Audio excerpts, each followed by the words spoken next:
The Armstrong and Getty Show.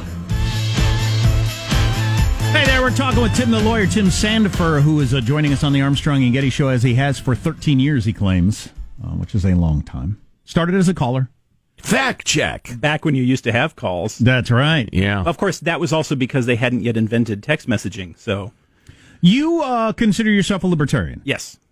And so I wanted to ask you this. We were talking about this earlier. There was an opinion piece in the Wall Street Journal about the way we calculate income inequality, which ends up being the talking points for a lot of programs for wealth redistribution.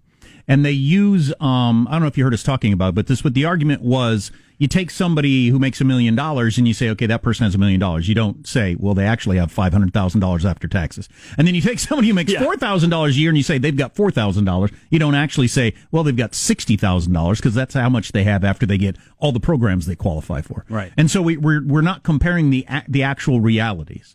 And I was just wondering, from the libertarian sort of point of view, or just from a freedom point of view, what the founding fathers would have wanted. How much wealth redistribution, spreading money around, should we be willing to accept? Oh, in principle, none.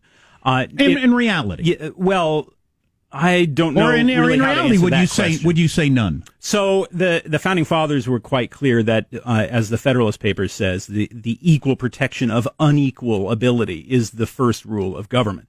And the problem is that if you have a redistributionary state, it will not be the equal protection of unequal abilities. It will be the unequal protection. It will be taking from some who have justly earned those things or justly own those things and giving them to people who don't. And that is inherently a violent act. Confiscation by the state is an inherently violent act, whether it's done politely through the form of bureaucracy or not. In the end, what you're talking about is government forcibly taking things that rightly belong to people and giving them to those things to other people in the service of some vision of the ideal state. Now, and you're right about this problem of calculating inequality.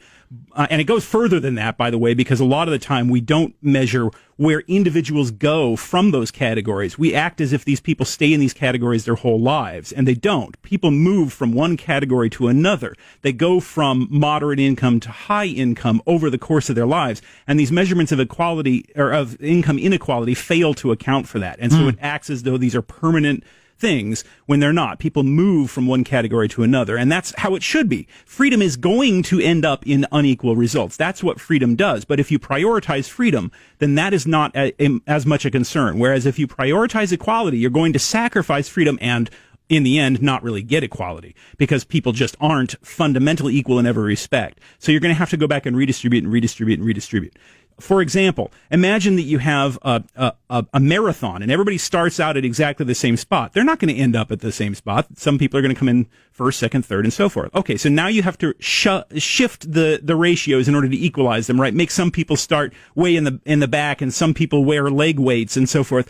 And then you run your next race. Once again, they come out unequal. So now you have to go and shift them again. And that's why redistribution never ends. It has to keep going and going and going and going in order to try and equalize things that are inherently unequal. And each step of that redistribution is a step of coercion and inherently a step of violence. And a committing of injustice against people who have not done any unjust thing. Taking away my earnings and giving them to some other person because he's poor, when I'm not at fault for his being poor, means violating my rights, committing an injustice against me. Well, we won't even get to white privilege, which is a whole different conversation, because you'd make that argument that, of course, you are to blame. Now, here's another thing, is that inequalities will increase as wealth increases. So let's say that I have $1 and you have 50 cents.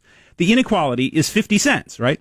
Now let's double both of our incomes. Now I have $2 and you have $1.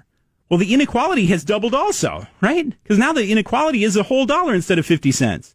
And yet you are twice as well off now as you were before. Both of us are vastly wealthier than we were to begin with. Now, what does a humane person worry about?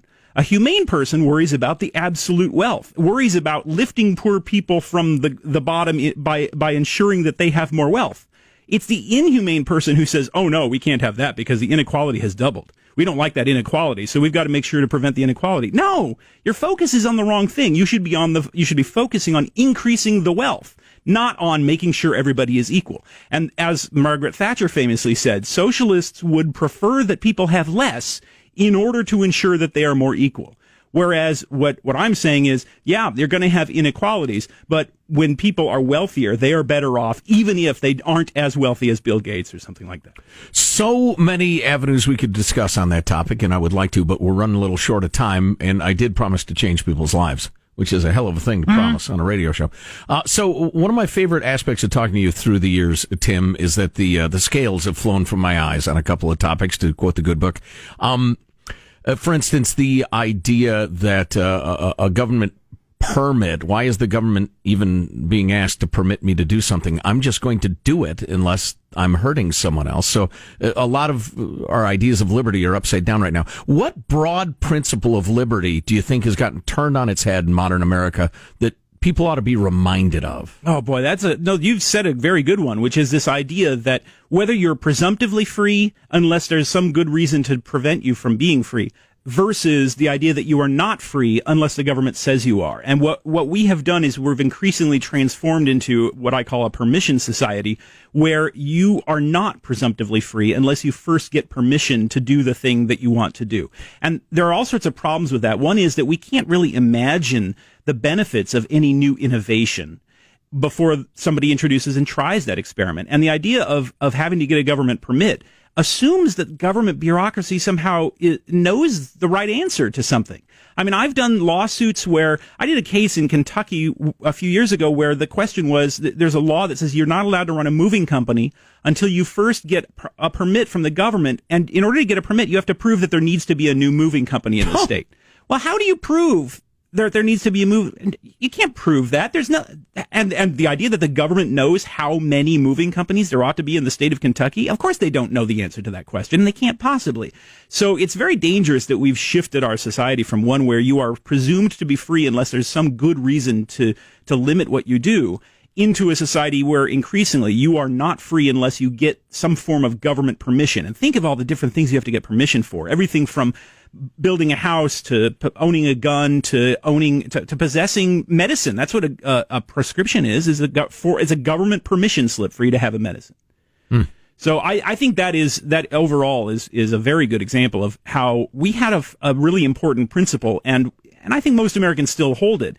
But gradually we're sliding into a society where you are not free unless some bureaucrat approves of what you're doing. Well, and the other aspect of our conversations through the years that has really crystallized in my head that I wish I could convey to other people is this idea that the government is in general wise and benevolent, and the more government, the better.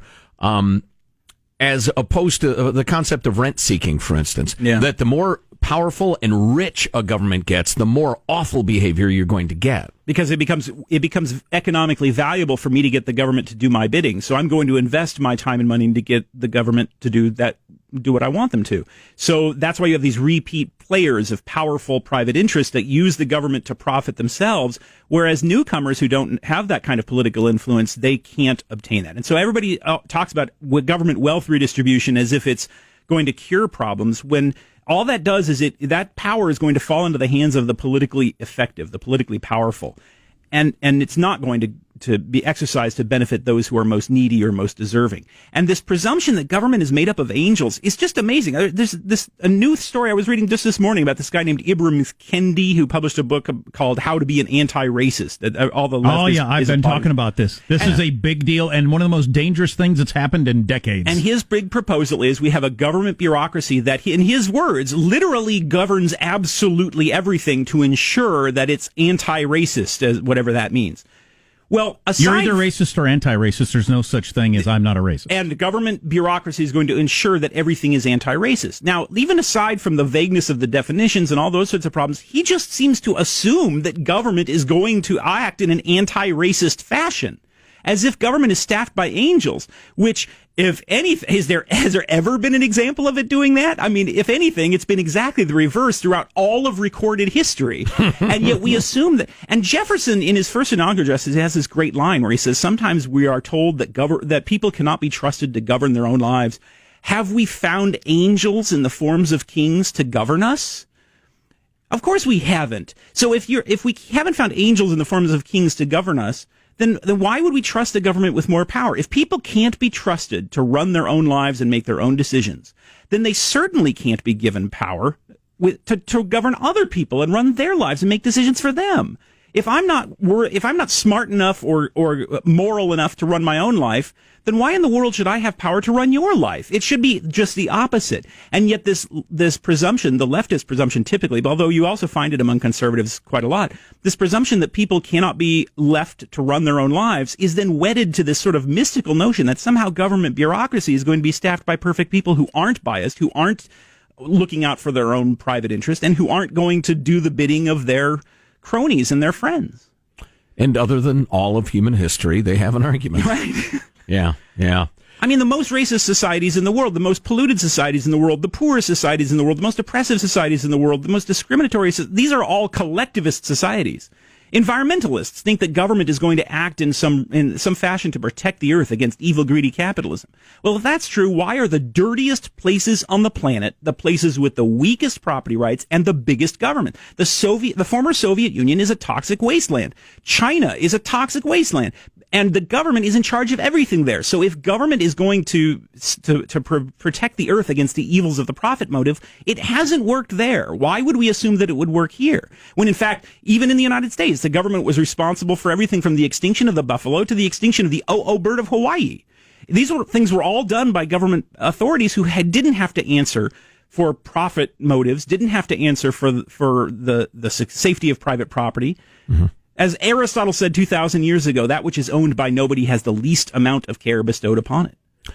Well said. Tim Sandefur, Vice President of Litigation for the Goldwater Institute. You will have a link to all his books and that sort of thing if you want to read them, and you probably should. Tim, it's always a pleasure. Thanks. Go to timthelawyer.com for more. TimTheLawyer.com, and you're headed over to Berkeley to lecture those people about something. I'm speaking at UC Berkeley in a few hours. God, I hope you don't get pelted with rocks and garbage. Yeah, I might stop at the cathedral on the way and say a few... Couldn't hurt, right? What's the downside?